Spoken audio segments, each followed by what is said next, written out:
अस्सलाम वालेकुम। डिस्कवर इल्म के दिलचस्प और मालूमाती सवालाती जवाबात की सीरीज में खुश आमदीद।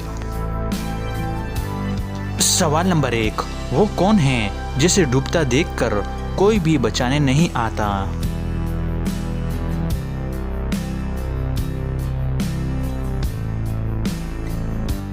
सही जवाब है सूरज। सवाल नंबर 2, वो कौन सी चीज है जो बगैर पाँव के भागती है और वापस नहीं आती?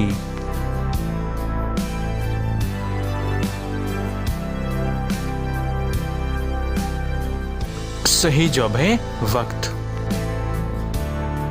सवाल नंबर 3, वो कौन सा बगैर डिग्री वाला डॉक्टर है जो आपको मुफ्त में इंजेक्शन लगवाता है?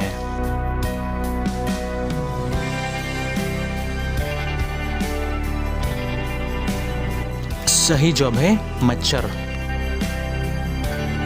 सवाल नंबर 4, वो कौन सी फसल है जिसे हम काटते हैं मगर बोते नहीं हैं?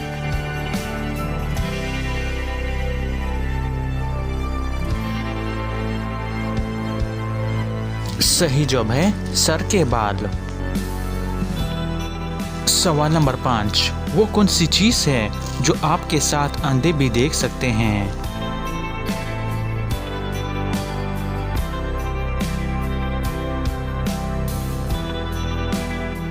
सही जवाब है अंधेरा। तो दोस्तों, उम्मीद करता हूँ कि आज की वीडियो आपको पसंद आई है। अगर पसंद आई है तो लाइक का बटन दबाएं और मज़ीद मालूमाती वीडियोस के लिए हमारे चैनल को सब्सक्राइब कीजिए। शुक्रिया।